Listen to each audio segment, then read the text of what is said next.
Alright guys, welcome back to the channel, and in this video of course I'm going to justify my position on the statement that I made in the title, which is Valhalla proves that Assassin's Creed as an RPG could work.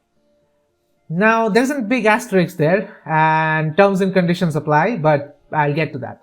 Now of course this video has two parts. One is of course how will an Assassin's Creed RPG be justified in the Assassin's Creed universe within the current lore. This will be the first part of the video. And the second part, I would look at, how the RPGs can incorporate various systems to make a proper Assassin's Creed game as well.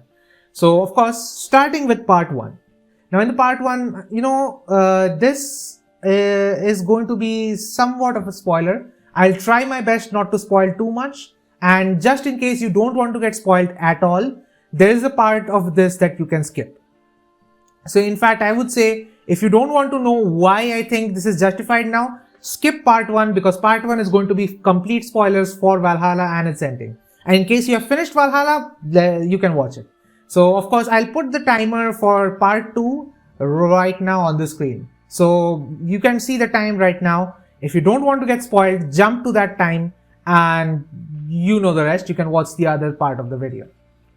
Now, to the part 1 though. Now, there is a reason before, I have said before in videos many times that, an Assassin's Creed RPG would never work inside the current lore. In fact, one of my biggest criticisms of Assassin's Creed Odyssey was that many of its dialogue choices simply didn't work. Some choices just straight up don't make sense. And some things that happened in the modern day also don't make sense. And I'll give examples for each.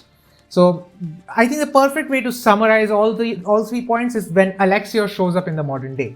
So if you selected Cassandra, of course, if you don't know this by now, Cassandra is actually the canon protagonist of Assassin's Creed Odyssey. Alexios is Deimos. There is no Alexios. He becomes Alexios later on, but he is Deimos. He is not the heir of memories. He's nothing like that. So that is Cassandra essentially. So instead of Cassandra, if you pick Alexios shows up in the modern day, which fundamentally breaks the Assassin's Creed lore, as in, if you're doing something inside the Animus, it should not change what's happening outside the Animus. And that is the big issue that I had with Assassin's Creed before. Now, of course, in Valhalla, they have completely changed the game by just going into that one big scene. And you know what, I'm going spoilers, so I'll just go all the way and I'll play that scene in the background probably. I haven't yet posted the ending part of Valhalla on my channel, but that is coming by the way. But yeah, this is just a small clip. It's just playing in the background. Just don't pay much attention to it, pay more attention to what I'm saying. So yeah, the justification of course is that now with Valhalla, we came to know that a previous character who was believed to be dead isn't quite dead. Now, of course, we knew this from Syndicate because Juno basically says that both Desmond and Clay Caxmire, so Subject 16, was with her in the Grey. And now we know for a fact, he is in fact in the Grey and now he is the reader. He's no longer Desmond. He is the reader. And what he is doing right now is he's looking through various different possibilities to find a way to actually save humanity, because he basically says, so when Layla goes to the Isu temple, to Yggdrasil, essentially, so Yggdrasil in the Norse mythology, of course, it's an Isu machine that essentially transports them into a simulation of Valhalla. Roll credits. But no. The thing is that now, since that happens, she goes into the simulation, she speaks to some character, I'm not going to spoil that yet. And then she goes ahead and she speaks to this reader who says that he's trying to looking for this point. And after that particular event happens, so like after Layla goes and slows down that particular machine, now Desmond is basically looking at these realities branching out from this point on. But Layla has this idea like, the whole reason this was happening in the first place is because Desmond broke that node in 2012. When Desmond actually freed Juno and in the process also saved the world, he broke a node. So that is trying to correct itself, and that is why everything that is happening is happening. So of course, now her idea is that instead of looking from this point, look from back when Desmond actually existed and look for those possibilities as well. Because now that you look at those possibilities, maybe you can find one branch where something worked, and we can use that something to actually prepare humanity and actually try and save them. Which is a good idea, and of course, Layla in the end ends up sacrificing herself, and she also joins the reader in becoming a reader. So now they are looking for possible futures, possible timelines where humanity could exist after a disaster, or maybe just avoid the disaster altogether. That is where Valhalla's story essentially ends. Of course, there's a few things that happen, but I'm not going to go into this video. I just need to stay focused on what I want to say. Now, that is what sets up what I want from the RPG era. Now, before this, we never had a reason to properly have dialogue choices. Now we do. Things can change drastically, both inside the Animus in the modern day, and you could still explain it as in this is simply the reader looking at an alternate timeline, where this doesn't necessarily happen, but they are looking into this timeline just so that they can find something that can actually save the world. So in a way, they have created the perfect excuse to actually make the Assassin's Creed an RPG game. And finally, since there is a reason in the lore, now I can stand behind and say that yes, an RPG game would work in the Assassin's Creed franchise. So of course, that is the story reason, and that is where the part 1 ends. Now moving on to part 2, which is if, and you know what, it's not even an if. We all know that the RPG structure is going to continue. Ubisoft basically made it abundantly clear that they are not moving away from the RPGs. In fact, they're trying to push in the RPGs into even more games that they are going to release. They're trying to get free-to-play games out and all that stuff. So that's all over there. But yeah, so the RPGs are here to stay. So that being said, what can they actually do to make these RPGs work? Well, the first point I would say would be to change the movement system. Now look, I love Valhalla. I love that they kind of focused on parkour again, but the system is very basic, very rudimentary, and focusing on it just showed us that it is not quite the system that we want. Personally, I would love a system where the mechanics are straight out of somewhere between Assassin's Creed 1 to Revelations, where we were more mechanically engaged with the parkour, but of course, the animations, I would want something more out of Unity or Syndicate. They basically had similar animations. In fact, I would say Syndicate, because Syndicate had that character weight added to it, and that felt really good. Even though the parkour itself never always worked, that part was good. So I want a system like that, where the animations, the climb down button especially, those are designed from the later games like Assassin's Creed Unity and Syndicate, but the basic mechanics of parkour are taken from Assassin's Creed 1 through Revelations, because those were exceptionally good. They needed polish, yes, I've said this before, they need polish, absolutely, but they are much better than any of the systems that came after it, even the animation-based system of Unity, which sometimes can feel clunky, because I've said that even in the rankings video, sometimes it can feel clunky. Now, of course, that would be my ultimate combination. Now, moving on to the second point, I would say put more focus on stealth. Now, again, Valhalla was seeking to right the wrongs of Origins and Odyssey, and it only ended up showing how bad the systems actually are. The new games weren't really made with stealth in mind, and it shows, it really shows. The few elements of social stealth that they did manage to squeeze in just don't work. Because I maybe will upload this video at some point, and you will be able to see that when we go to Winchester and when we are trying to get out of Winchester, I try to blend in with a group of monks and they just get stuck.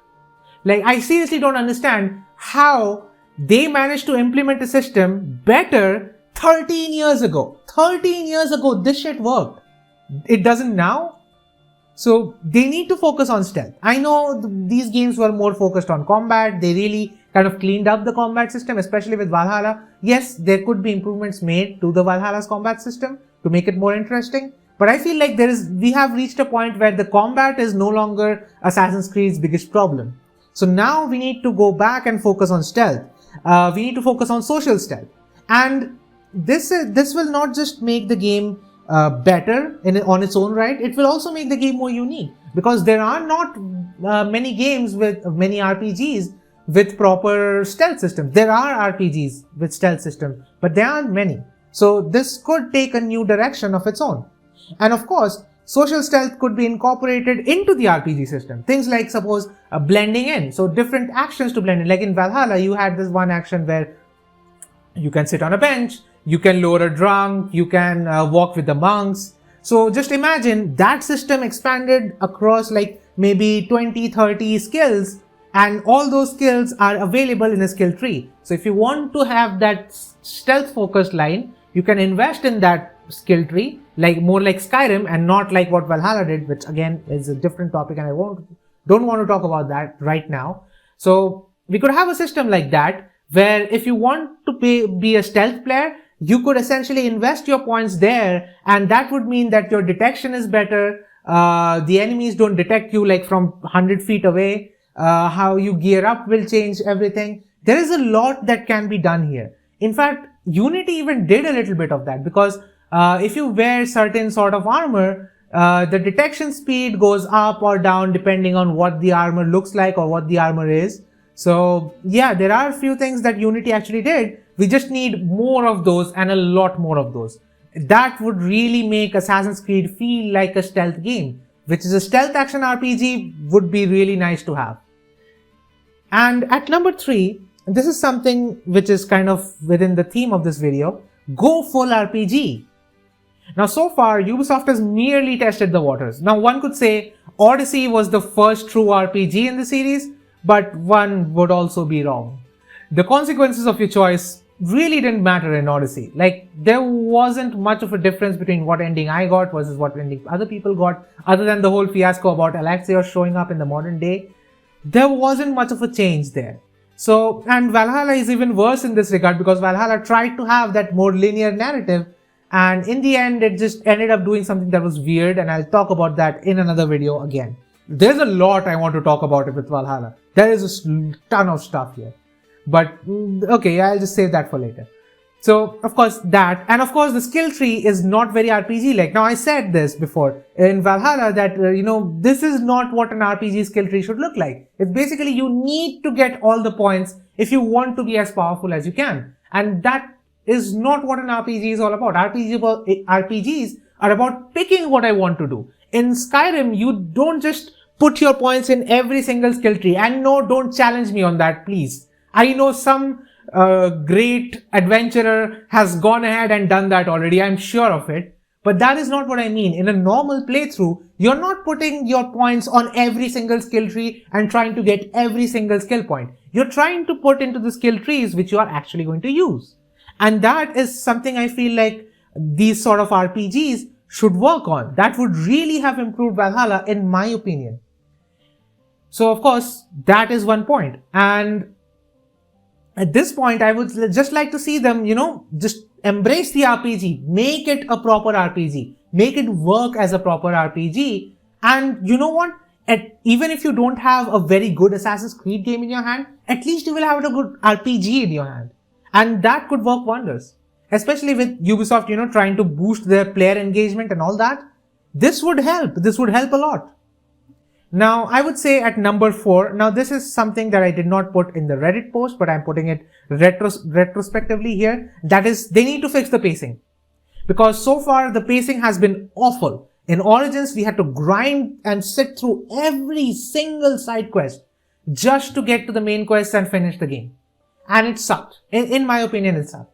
Because a few side quests here and there is fine. But when side quests are genuinely interrupting your story, I don't find that to be particularly satisfying.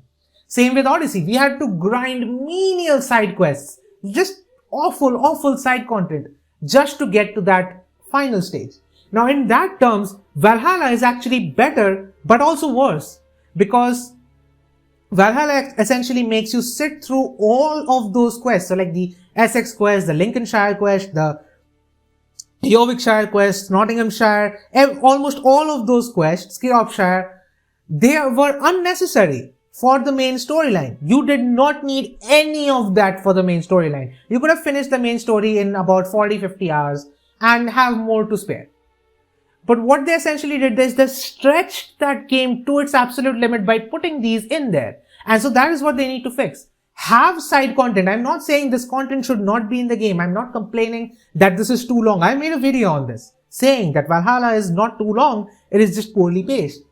And so that is what they need to fix. They need to make sure that there is a somewhat linear path through the main story, that you don't need to do absolutely every single side quest to get to that ending.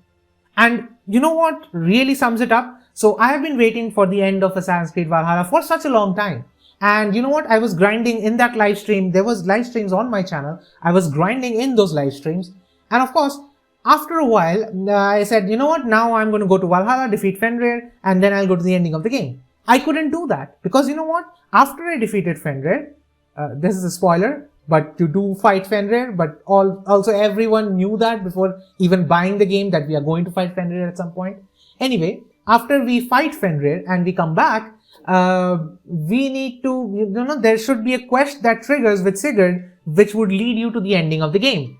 But that quest does not trigger unless you finish the Nottinghamshire quest first. So I had finished every single quest. I was at power level 280. I was ready for that quest, but I couldn't do it unless I did the Nottinghamshire quest, which had nothing to do with the main game. It's not like Sigurd shows up there. It's not like the main story is being driven. There was a few tiny tidbits there, but it just doesn't make up for it.